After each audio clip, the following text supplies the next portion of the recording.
Hi guys, today we are gonna share about how reading changes the way our brain works and from BBC World Service. Okay, let's start it. Clicking on this video activated circuits in your Clicking on this video activated circuits in your brain that took thousands of years to develop. The ones required for reading. We think of language as natural, and reading is written language, so it must be natural. But it isn't. It isn't natural at all. Scientific studies indicate that a neurotypical brain is born with a circuitry that allows our eyes to see and our vocal cords to produce sounds, but it doesn't innately have the ability to read. From an evolution time scale, our brain hasn't had enough time to develop a dedicated reading brain, and so to build a reading brain network, we cooperate. Part of the brain involved in visions and auditory processing, and language and attentions and affects. The Sumerian cuneiform symbol are thought to be one of the earliest writing systems in the world, dating back to around 3300 BC. Around the same time though, Egyptians studied developing their hieroglyphics. Symbols evolved over time. The more we read and wrote, the more sophisticated that became, becoming the letters and characters we recognize today. Scientists now know that reading activates the brain so that letters and words become associated with sounds and meaning. Reading is really a whole brain process. It involves activations and all four lobes of the cortex. The process of developing a reading brain alters everything from brain activities to brain structure and brain connectivity.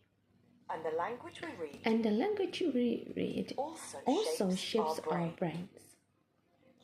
Chinese characters, for instance, are examples of the logographic system. Each object or idea is represented by a symbol rather than by a set of letters of the alphabet. Research indicates that learning logographic writing system activates different areas of the brain than learning an alphabet-based language like English. The areas involved in visual memory and visual associations do more of the work. This theory was corroborated after scientists studies a bilingual patient who knew both Chinese and English. The man suffered a massive stroke, which affected some areas of his brain, including his ability to read Chinese. But astonishingly, his proficiency in English remained intact. It's a beautiful example of how the brain circuits reflects the requirements of Chinese, which inevitably means more visual memories and visual processing of those beautifully intricate symbols or characters. Whatever the language, reading not only impacts the brain, but also affects us on a physical level. We might feel in our guts the nervousness or the pain of a character, and I mean that not only like it inside me, but I mean that literally, like the anterior insulin, which is responsible for gastromotility. This movement for feelings of nausea and pain and discomfort is also the part of the brain that's associated with many of the empathic processes. And the brain is very adaptable.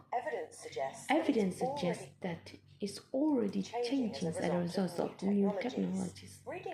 Reading on a phone or tablet is generally passive scrolling, often interrupted by messages and alerts. When we read on screens, we tend to skim. And when we skim, we are more susceptible to misinformation. We need to support individuals in being able to think critically about the things that they are reading, because that's fundamental to a democracy, is our ability to analyze and think deeply about the information that's we're consuming. Some academic research even suggests that children who use cell phones from early age perform worse in school later in life. At 8 years of age, the amount of digital exposure predicted their attention, executive functions, processing, and academic performance. And it's a negative. The more digital, the worse academics.